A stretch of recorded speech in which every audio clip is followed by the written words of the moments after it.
ఆంధ్రప్రదేశ్లో ఎన్నికల నేపథ్యంలో యాంకర్ శ్యామల వైఎస్ఆర్సీపీకి జగన్మోహన్ రెడ్డికి మద్దతు తెలుపుతూ ఒక మీడియా ఛానల్కి ఇచ్చినటువంటి ఇంటర్వ్యూలో చంద్రబాబు గారిని ఉద్దేశించి ఒక ముసలి తోడేలు అంటూ ఆవిడ ఒక కథ చెప్పినటువంటి నేపథ్యంలో ఇప్పుడు ఆవిడ చేసినటువంటి వ్యాఖ్యలు తీవ్ర దుమారాన్ని రేపుతూ ఉన్నాయి. ఈ నేపథ్యంలో ఈ అంశం మీద మనతో చర్చించేందుకు మాట్లాడేందుకు ప్రముఖ రాజకీయ విశ్లేషకులు కృష్ణకుమారి గారు మనతో ఉన్నారు. మేడంతో మాట్లాడు. మేడం నమస్తే. మేడం నమస్తే.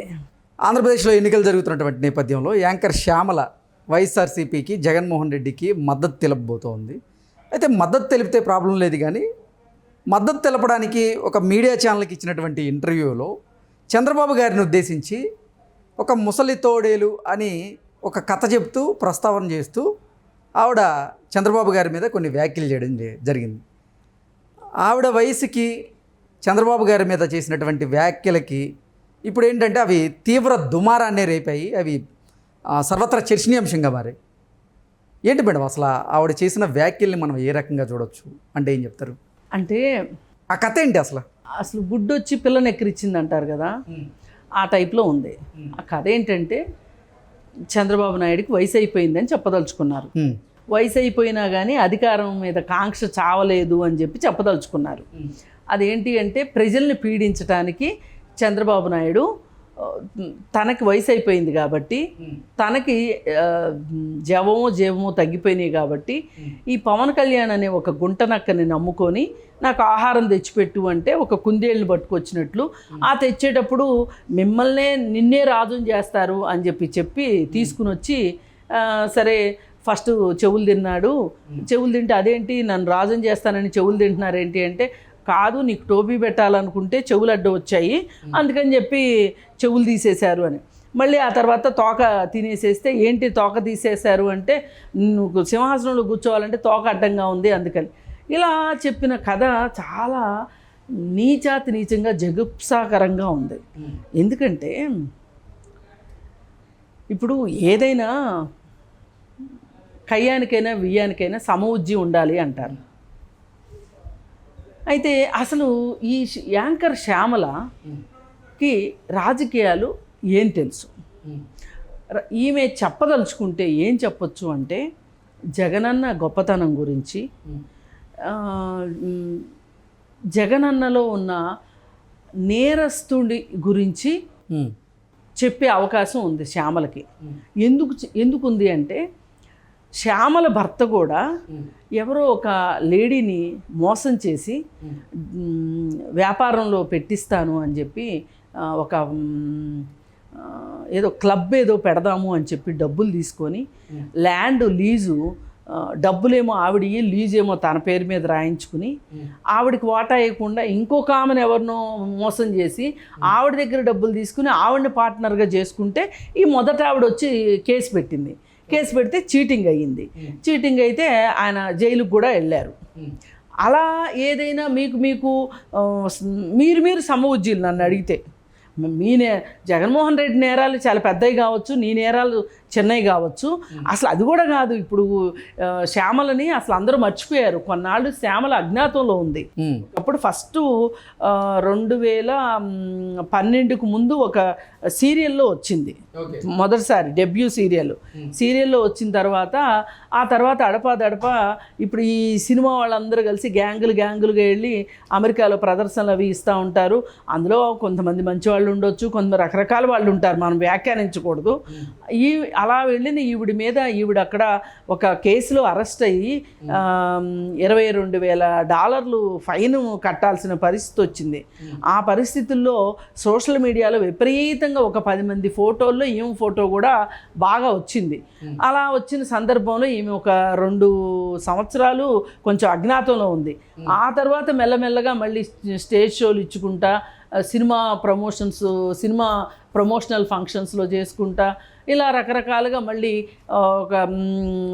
ఏదో ఒక ప్రోగ్రామ్కి వ్యాఖ్యాతగా రావటము, ఆ తర్వాత బిగ్ బాస్లో కూడా వెళ్ళింది. ఇలా అప్పుడు సెన్సేషన్ ఏంటంటే ఒక 1.5-2 సంవత్సరాల చిన్న బాబుని వదిలిపెట్టి ఈమె బిగ్ బాస్లోకి వెళ్ళినట్లు.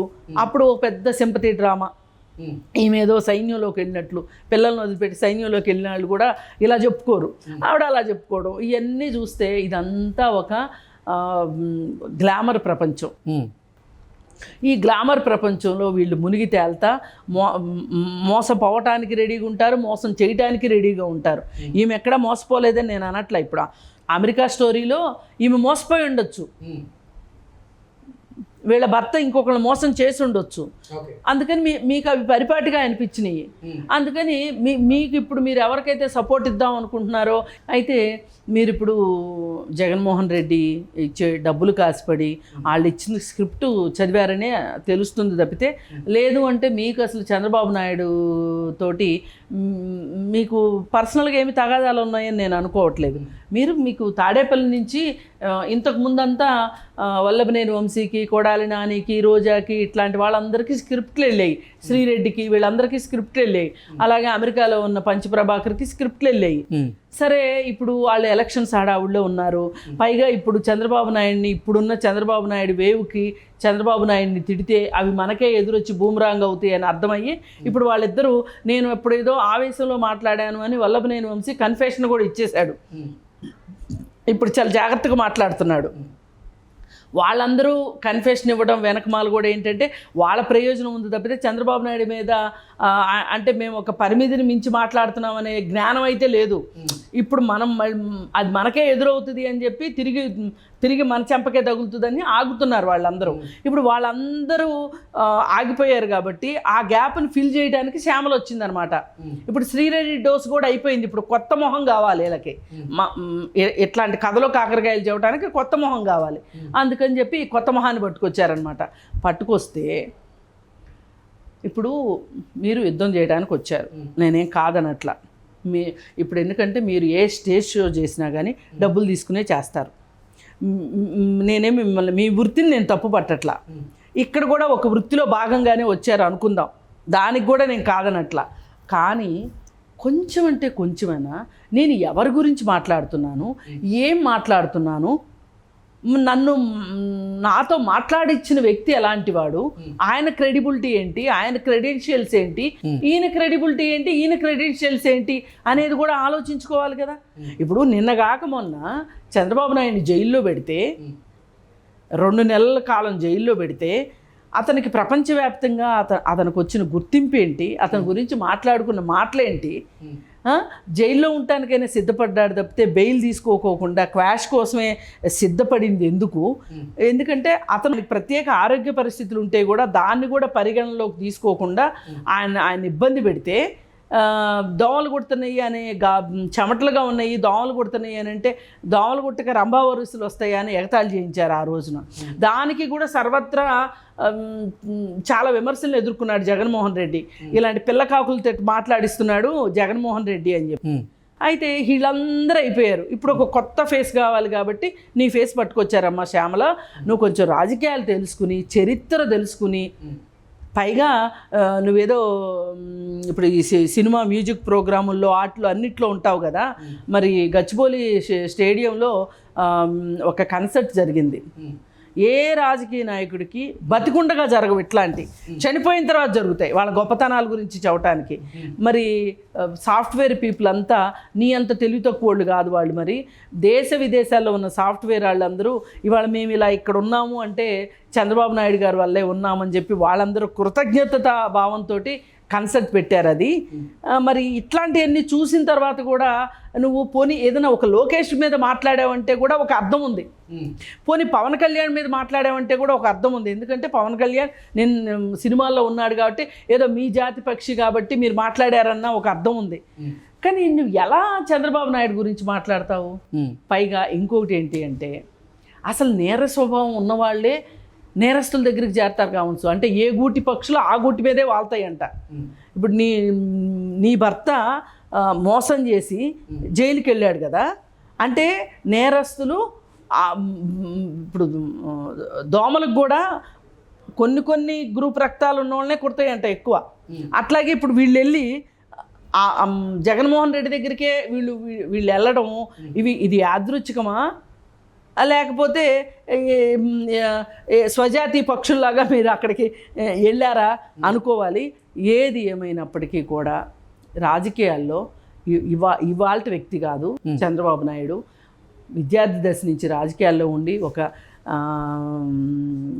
విద్యార్థి నాయకుడిగా గెలుపొంది, తర్వాత ఎమ్మెల్యేగా గెలిచి, మంత్రి చేసి, తర్వాత 3 సార్లు ముఖ్యమంత్రిగా చేసి, ప్రపంచంలో ఉన్న ఆర్థిక వేత్తలతోటి మాట్లాడగలిగి, అలాగే పారిశ్రామికవేత్తలతోటి మాట్లాడి ఒప్పించి వాళ్ళని తీసుకుని వచ్చి పరిశ్రమలు తీసుకుని వచ్చి ఇప్పుడు ఇక్కడ హైదరాబాద్ డెవలప్ అయిందని. కానీ ఇప్పుడు ఈరోజు నువ్వు వచ్చి హైదరాబాద్లో మరి ఎక్కడి నుంచి వచ్చావో తెలియదు కానీ హైదరాబాద్లో నుంచి వచ్చి హైదరాబాద్ వచ్చి నువ్వు ఇంత విలాసవంతంగా బతుకుతున్నావు అంటే కూడా ఈ అభివృద్ధిలో కూడా చంద్రబాబు నాయుడు భాగమును పాత్ర ఉందమ్మా. అందుకని కొంచెం తెలుసుకుని మాట్లాడితే, అంటే కొంచెం జాగ్రత్త మాట్లాడేటప్పుడు మాట్లాడండి. ఇప్పుడు నేను మాట్లాడుతున్నా, మీరు మాట్లాడుతున్నారు, మాట్లాడేదానికి ఒక విలువ ఉండాలి. మనం మాట్లాడాము అంటే దానికి ఒక శక్తి ఉండాలి. అవేమీ లేకోకుండా కేవలం డబ్బుల కోసమే మరమనుషుల్లాగా పనిచేసే వాళ్ళు మాత్రమే రోబోలాగా నువ్వు వచ్చావని నేను అనుకుంటున్నాను. అందుకే నీకు ఏమి ముందు వెనక ఏమీ తెలియకోకుండా మాట్లాడావు. అందుకని నువ్వు ఇవాళ ఇంత విమర్శలు పాలవటానికి, నీ భర్త మోసాల గురించి కానీ, అమెరికాలో నువ్వు మోసపోయిన దాని గురించి కానీ ఇవాళ మొత్తం 2 రాష్ట్రాలు మాట్లాడుకుంటున్నాయి. నువ్వు అనవసరంగా కొరివితో తలగొక్కున్నావని నా ఉద్దేశం. Okay madam, thank you so much.